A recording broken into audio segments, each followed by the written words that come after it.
Christmas lights glowed like tiny embers across my childhood living room, their soft reflection flickering against the window pane. I hadn't been home in nearly 7 years, and yet the scent of cinnamon, pine, and nostalgia hit me like a familiar lullaby. Dad's laughter filled the air, deep, cheerful, a sound I used to crave. My fiancé, Ryan, squeezed my hand under the table. It was his first Christmas with my family, and he'd been trying so hard to make a good impression. I smiled, pretending everything felt normal. Pretending that the house didn't feel smaller, the walls tighter, and my father's new wife, Linda, wasn't watching me like I was a guest instead of a daughter. Then, as the dinner plates were cleared, Dad stood up, cheeks flushed from wine. "Hey, Liv," he said, his grin wide and innocent. "Remember this?" He pulled a thick, leather-bound photo album from the cabinet.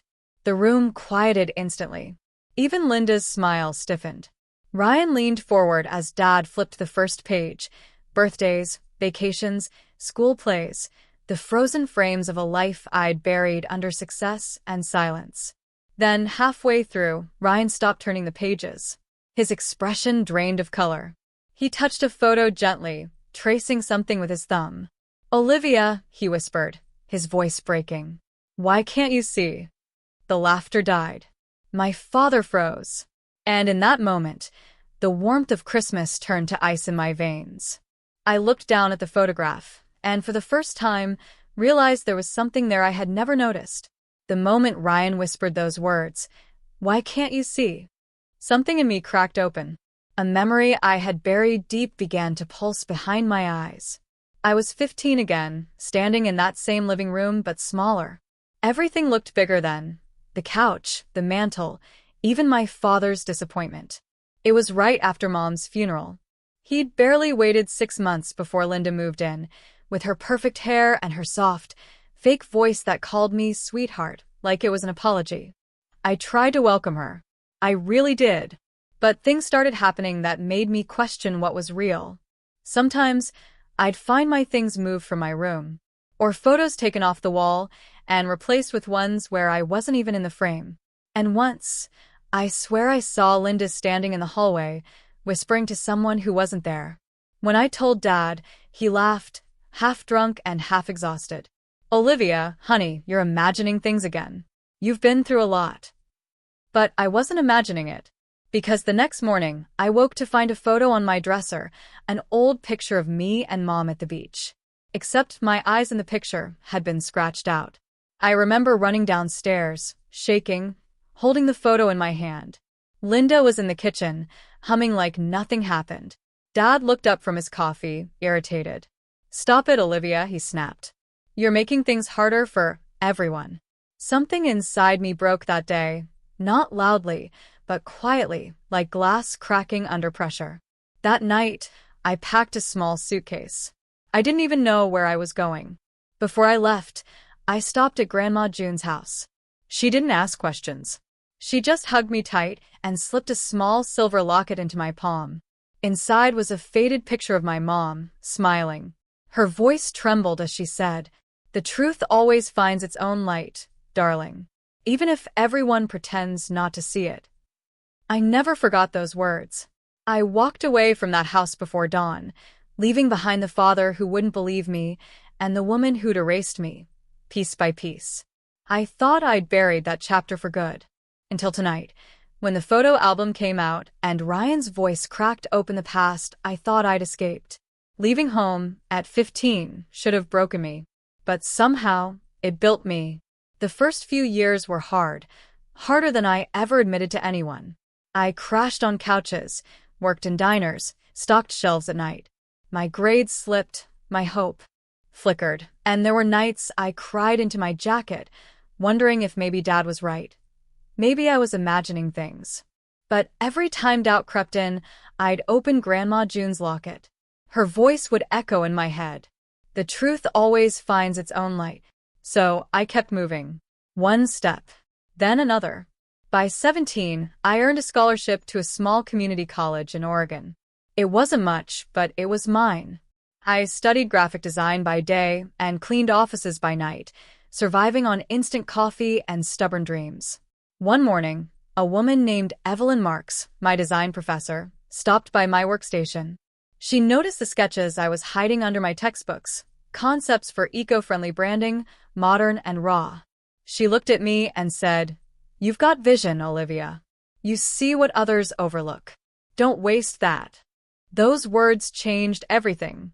Evelyn became my mentor. She taught me how to pitch, how to present, how to believe in my own ideas.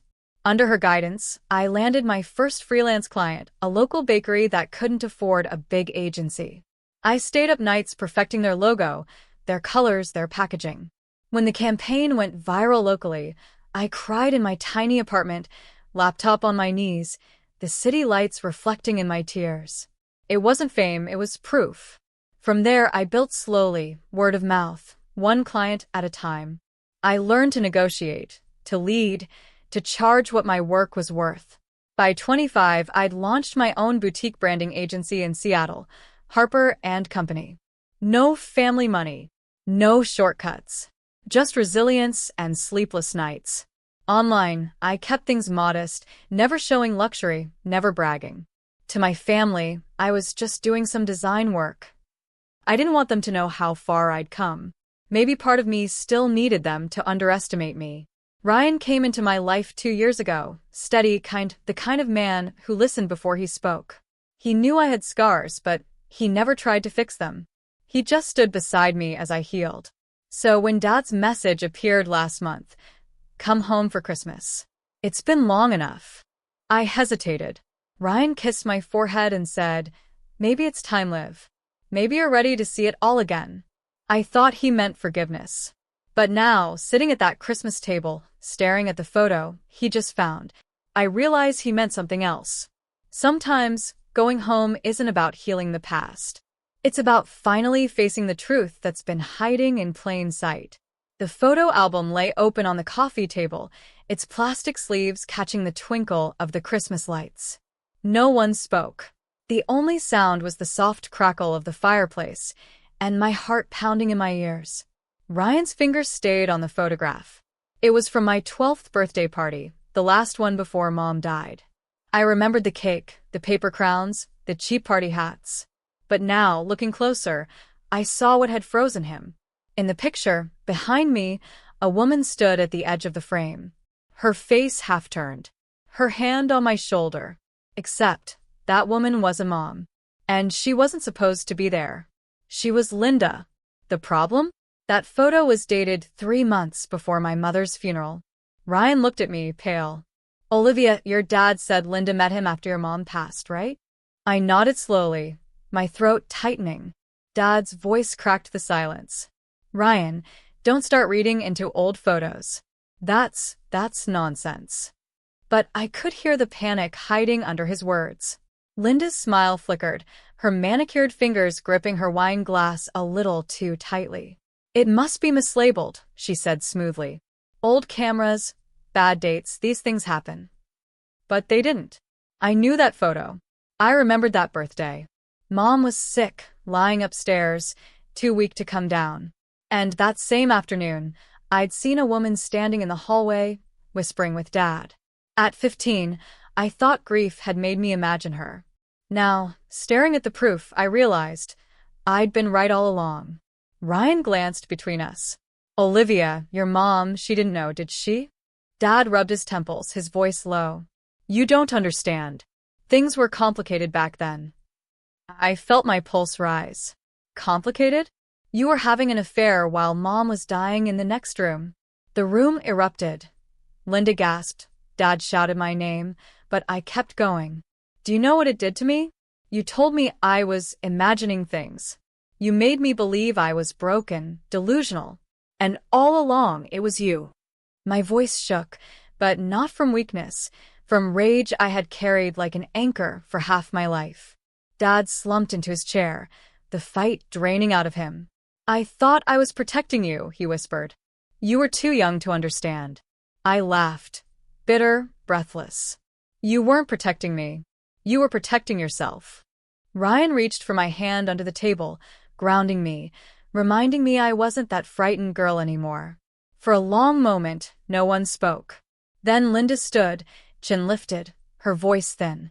"You have no idea how lonely your father was. Your mother was." "Don't," I cut her off. "Don't you dare talk about my mother." She went silent. The truth filled the room like smoke. Thick, choking, undeniable. Dad finally looked up at me, eyes glassy. "I don't expect forgiveness. But I never meant for you to doubt yourself. That was my sin." And for the first time, I saw him not as the monster of my memories, but as a broken man who'd chosen cowardice over honesty. Still, understanding didn't mean forgetting. I straightened my shoulders, voice steady. "You made me question my own reality. You erased me from my own story, but you don't get to do that anymore." I stood up, closing the album. The sound of it snapping shut echoed louder than any argument. "I see everything now," I said softly. "All of it." Ryan stood beside me, protective, quiet. "Dad didn't stop me this time." No one did. As we walked toward the door, I heard his voice, small, almost childlike. "Olivia, please don't go like this." I turned once, meeting his eyes. "This time," I said, "I'm not running away. You'll be the one left to face what you can't see." The wind outside bit at my cheeks as the door closed behind me.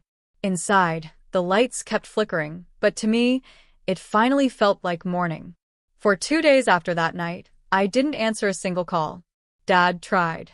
Linda didn't. And I was grateful for that silence. Ryan and I stayed at a small cabin on the outskirts of town, one with fog on the windows, the kind that makes you feel like time has stopped.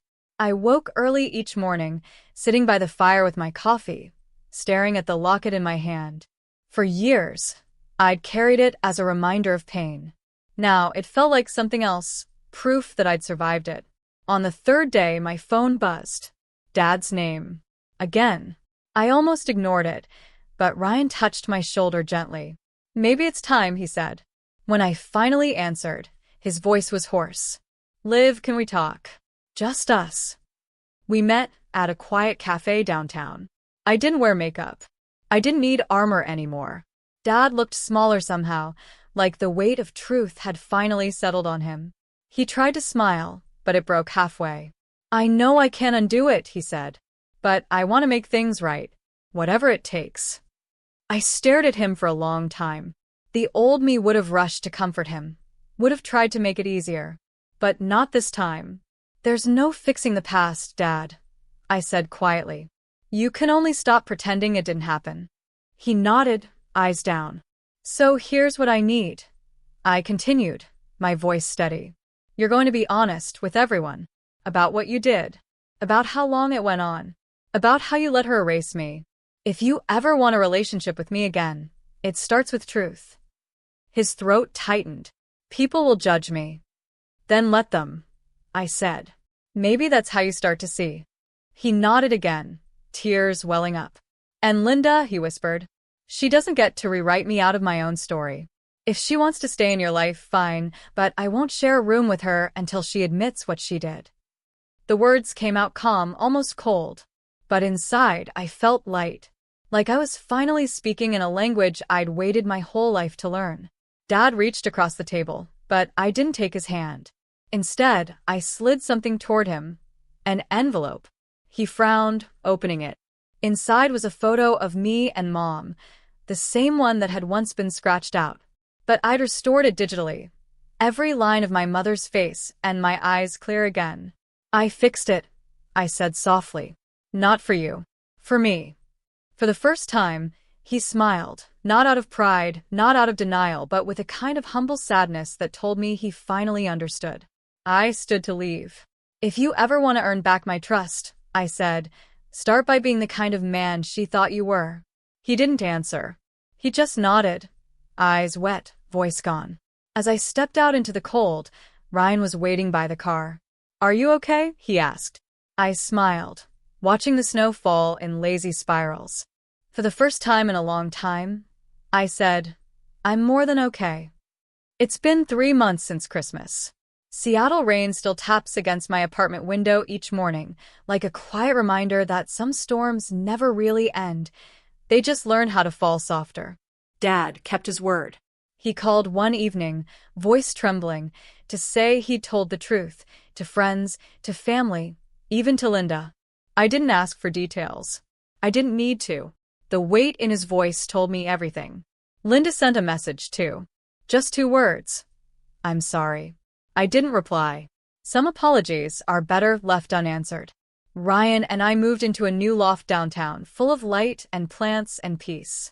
My agency, Harper & Company, has doubled in clients since the new year. But it isn't the money or the success that fills me now. It's the quiet sense of clarity that I'd been chasing my whole life. Last week, I opened a small wooden box that had been sitting untouched on my shelf since I left Grandma June's house all those years ago. Inside was her old silver locket. The clasp had tarnished, and the chain was fragile, but the picture inside, the one of Mom smiling at the camera, was still perfect. I traced the tiny frame with my thumb, whispering the words Grandma once told me. The truth always finds its own light, darling, even if everyone pretends not to see it. And somehow it finally made sense. For years, I thought I needed my father's approval, or closure, or an apology big enough to patch the holes in my childhood. But the truth? I never needed any of that. I just needed to believe my own eyes, to trust what I saw, what I knew, and who I was. Now, when I pass a mirror, I don't look away. I don't flinch at the reflection staring back. Because the girl who once ran from home, from pain, from ghosts, she's still here. She's just standing taller now. A few days ago, Dad sent me another envelope. Inside was that same photo from Christmas, the one that started it all. But this time, he'd written something on the back, in shaky handwriting. I see it now. I see you. I placed it beside my desk, right under the locket. As I watched the rain fade into sunlight, I smiled. Small, peaceful, certain. For years, I thought I couldn't see what was missing, I whispered to myself. Turns out it was never my sight that failed me. It was their truth.